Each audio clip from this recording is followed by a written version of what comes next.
Okay guys, welcome back to the Mighty Ginkgo tutorials. My name is Zero and I'm still here teaching you guys the basics.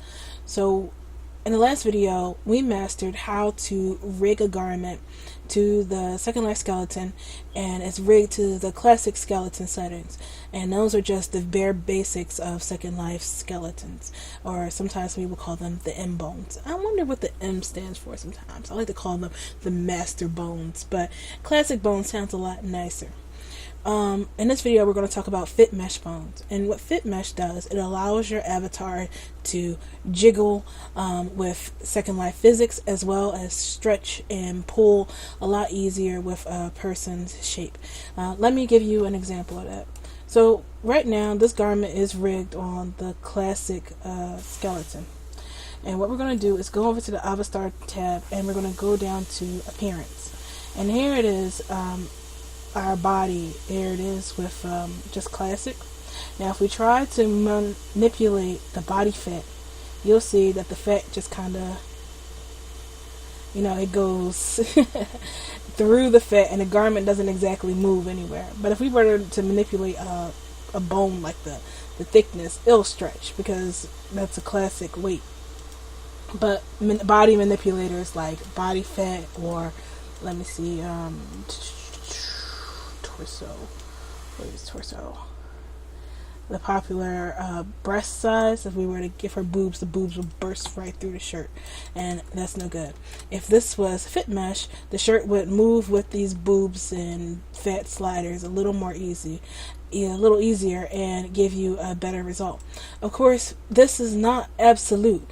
The garment will not just magically wrap itself around any and all shapes. You still have to make additional sizes to accommodate for those that are just a little bit bigger sizes.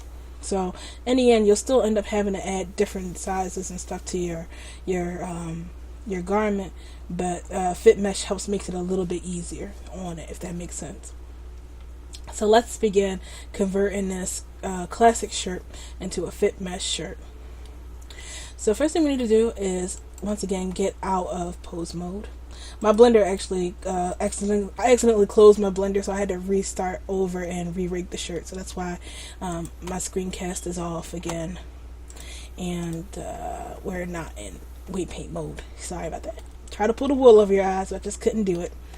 So what we're going to do is go back to the Avatar tab, Avatar, and we're going to switch from pose mode, which is this Avatar's pose, to Avatar skin. And we're back here, and it shows you our classic blue bones. So we're going to click on our garment, and then we're going to move over to weight paint mode. Makes things a little bit easier down the road. Now, we're going to go back over here to the Avatar tab, and we're going to scroll down until you see, should be like fitting. Let me see, close skinning so I can see fitting, and it gives you a bunch of fitting presets that will automatically apply. So you're given the option of fully classic, fully fitted, and halfway. Fully classic stays on Shug. Roll over on your back. Your mask is doing that farting sound again.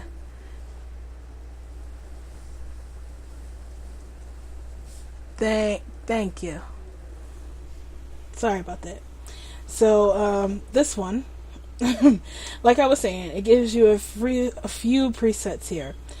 Fully classic, which means that it stays in this fully classic mode using only these blue bones. Fully fitted, which means it totally ignores the classic bones and only works on the second life fitted things, the fitted bones. And halfway gives you both, so you get both classic and fitted mesh bones. Whenever I work on a garment, I always like to go halfway, so I have the option of working on both bones, just in case, I have a template that has fit weights as well as classic weights or you could just transfer it here and the bones are there, and it makes things a lot easier. So I would always suggest it. You can click the generate physics button if you want to, even though it automatically applies that stuff already. It's just a habit of mine from the old version to click that button, so I like to click that button. Alright, so now when we click it, you'll see that the weights have been automatically generated, the fitmesh weights here. And when we move it, we still have our stuff. So now, if we were to go and, what's it called? Let's give her a boob job and make her boobs bigger. So let's go over back into the Avastar panel, and we're going to close the rigging real quick because we don't need that. And we're going to close fitting because we don't need that. And we're going to open up appearance.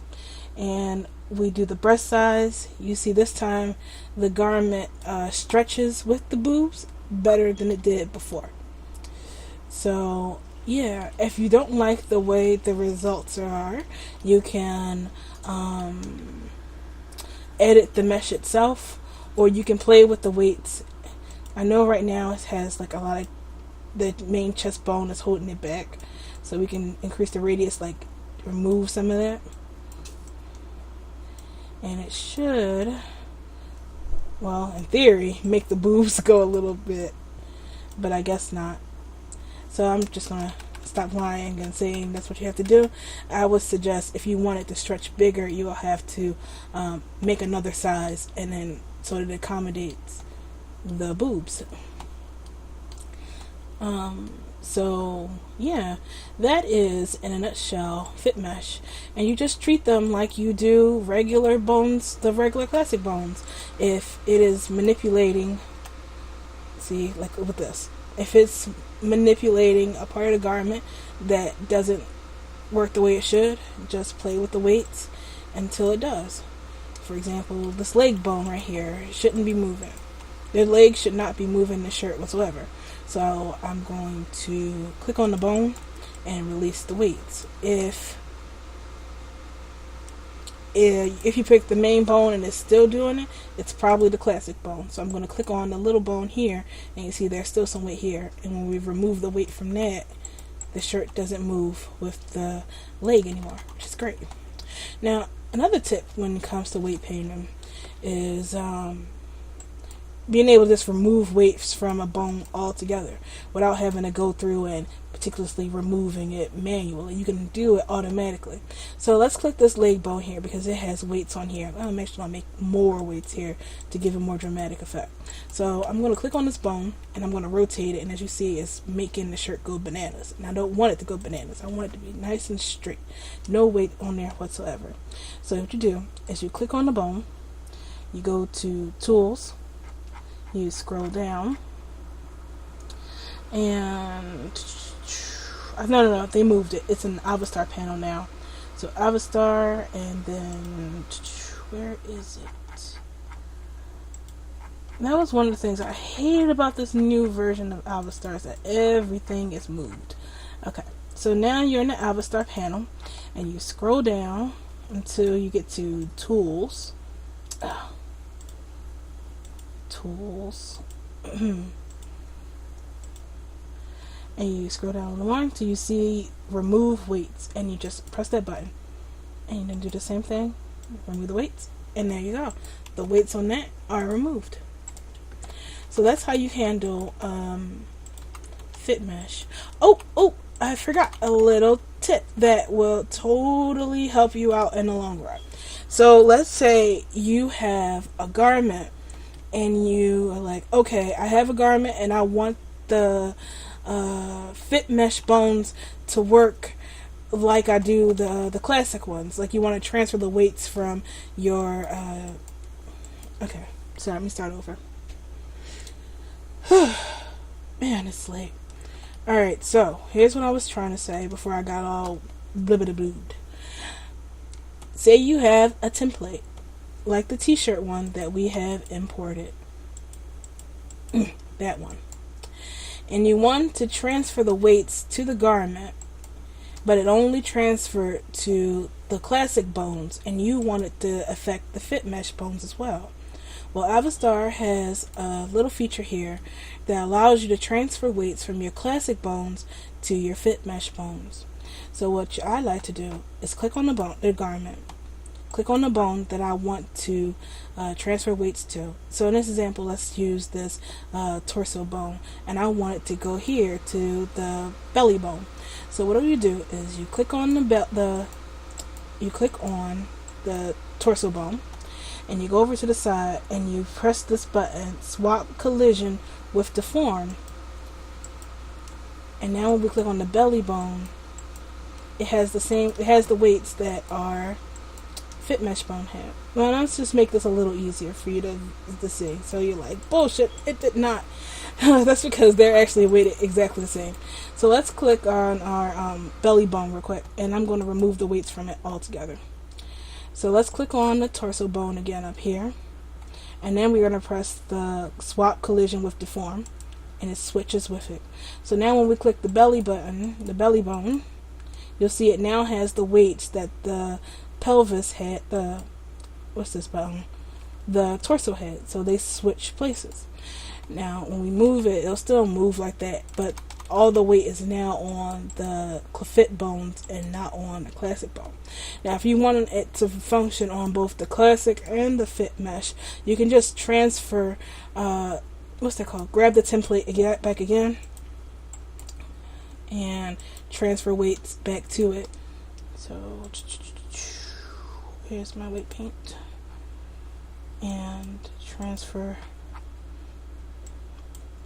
And I only want that active bone. I don't want to transfer it to everything, only the empty one. So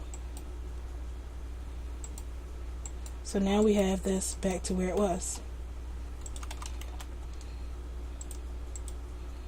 This helps out a lot when you got a garment that, actually I don't really have a good example of how that really helps you, but it may help you, especially when you're trying to work on a body that is all fit mesh and all you got are classic templates. You could just transfer the weights over to the fit mesh bones like that, instead of paying $1,000 or so for a fit mesh bodysuit template or something like that. You don't need it. Just take a regular old template and then just transfer the weights out, and then you have the same result as the template. So yeah, money saving tips from good old Zero. Okay, so now that we have our shirt and it is now fit mesh, it is now fit to export. So I am going to go back to appearance and put poor Ruth's boobs back the way they were and export the garment. So I'm going to go to File, Export, Collada Avastar, and I'm going to name this, put it in my desktop, and I'm going to name this Avastar Fit Mesh Shirt. And that's it for Fit Mesh. So now I'm just going to go and import all of these in, and I'll show you how to import your garments in World.